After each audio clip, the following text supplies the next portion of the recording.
Oke, sebelumnya kita sudah membuat inputan select to. Yang pertama tipe single, yang kedua tipe multiple. Seperti ini ya. Nah, sekarang kita akan masukkan data ini ke database. Sebelumnya saya sudah membuat database namanya Laravel App. Setelah itu saya sudah koneksikan di env ya di sini. Nah, setelah itu jika kalian sudah buat database, kalian koneksikan menggunakan env. Setelah itu kalian buka terminal. Nah, di sini saya buat model artikel sekaligus table artikelnya atau migrationnya. Di sini saya buat PHP artisan make model artikel sekaligus saya buat migrationnya. Nah, model dan migrationnya sudah selesai dibuat. Setelah itu kita pergi ke artikel sini, kita buat protected di sini supaya apa? Ini guarded ya. Supaya apa? Supaya semua kolom yang ada di artikel bisa diinput. Nah, setelah itu saya close. Nah, di sini terminalnya saya close dulu, saya close saja. Nah, di sini kita pergi ke database migration di artikel ini. Nah, kita buat yang pertama itu pastinya title, yang kedua itu content, yang ketiga itu kategori, yang keempat itu tag. Nah, untuk tipe tag ini saya buat tipenya JSON, untuk konten ini saya buat tipenya itu text. Nah, setelah itu saya migrate. PHP artisan migrate. Oke, kita migrate di sini. Nah, sudah selesai di migrate ya. Setelah itu kita cek ke database apakah berhasil dibuat. Nah, berhasil dibuat ya. Sekarang kita pergi ke text editor. Nah, di text editor ini kita pergi ke livewire-nya. Nah, saya mau buat lifecycle mount di sini, public function mount. Nah, saya mau buat property baru lagi yang namanya itu my kategori, mungkin ya, my kategori seperti ini. Nah, my kategori ini itu mungkin berupa kumpulan kategori yang isinya itu mungkin yang pertama sepak bola, yang kedua itu badminton, bola basket ya. Nah, ini saja ya. Sekarang kita pergi ke template-nya ini. Nah, di sini langsung saja kita ke di sini. Nah, dikarenakan kita mendapatkan data kategori dan tag ini di JavaScript, jadi where model ini tidak dibutuhkan lagi ya. Jadi kita hapus saja. Ini pun juga kita hapus ya. Nah, sekarang kita buat di sini perulangan for each apa tadi? Kategori aliasnya item. Saya buat sini option value, ini item, ini juga item. Nah, sekarang kita cek ke browser, kita refresh. Oke, ada kesalahan kategori. Ini bukan kategori tapi my kategori.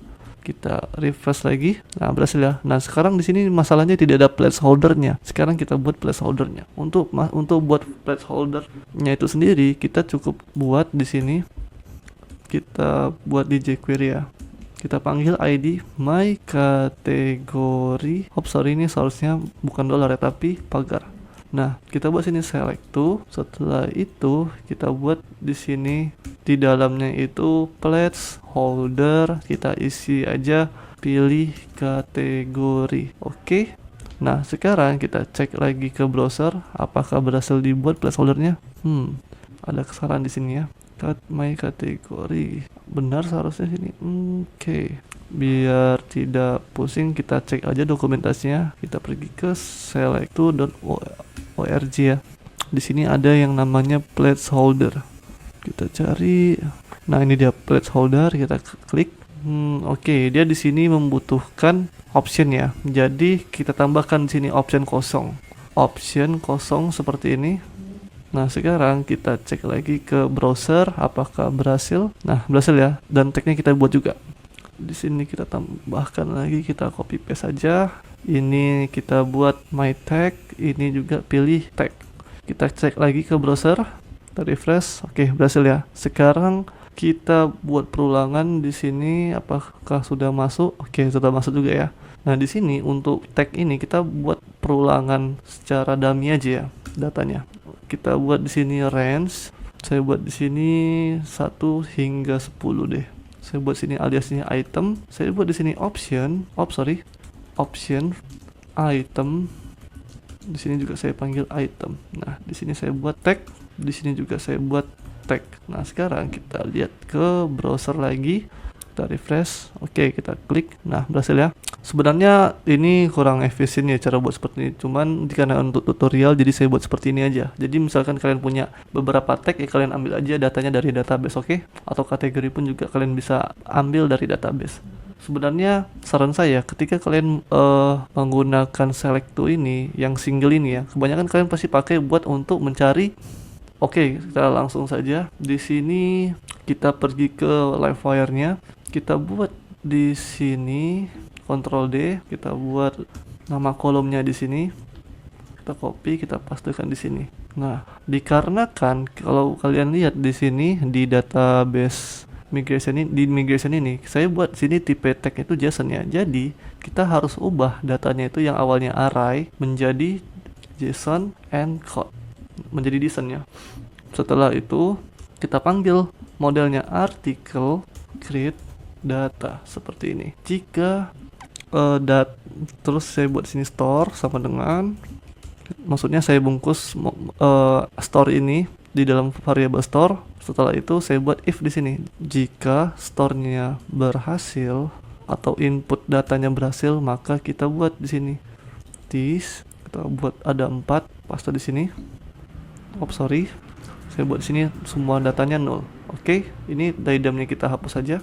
Nah, jadi ketika saya input semua ini, ketika saya submit langsung semuanya datanya kosong ya, jadi tidak ada data lagi gitu. Nah, sekarang kita coba ke browser. Nah, saya buat sini judul pertama. Judul ini adalah konten judul pertama.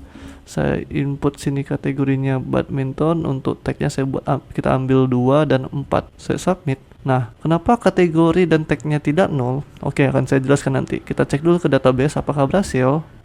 Saya refresh. Oke, berhasil ya sekarang. Nah, kenapa ini nggak 0 ya? Padahal sudah kita buat di sini 0. Nah, karena kalian perhatikan lagi baik-baik di sini. Di sini tuh kita tidak membuat where model ya. Nah, ya kan? Tapi kita ambil datanya itu di JavaScript. Nah, untuk mengakali itu, kita buat menggunakan event listener. Oke, sekarang kita buka ke Laravel livewire event listener. Nah, kita trigger dia dengan listener. Di sini mana dia. Kita pakai yang ini. Oke, kita copy aja yang dispatching browser event. Kita pastekan di sini. Kita buat nama eventnya itu mungkin article store. Oke. Nah, sekarang kita ambil trigger ini, kita buat di bawah ini. Caranya cukup mudah, kita copy aja yang di bawahnya. Setelah itu, dikarenakan ini jQuery, kita buat di luarnya aja ya. Kita buat di sini. Nah, nama eventnya tadi apa? Article store ya. Article store. Nah, kita buat di sini. Ini kita copy aja, kita pastekan di sini. Setelah itu ini kita hapus. Saya buat sini false sama dengan 0. Jika ada kita trigger, kita buat perubahan di sini, change. Ini juga kita buat kategorinya juga. Nah, sudah selesai ya. Sekarang kita coba. Kita refresh. Sekarang kita buat sini judul kedua. Ini adalah konten judul kedua. Kita buat kategorinya bola basket. Setelah itu saya buat di sini 5 dan 3. Kita submit. Nah, berhasil hilang sekarang ya. Sekarang kita cek ke database apakah dia berhasil di input. Oke, berhasil ya. Nah, untuk video selanjutnya kita akan menampilkan data ini ya. Oke, sampai jumpa di episode selanjutnya.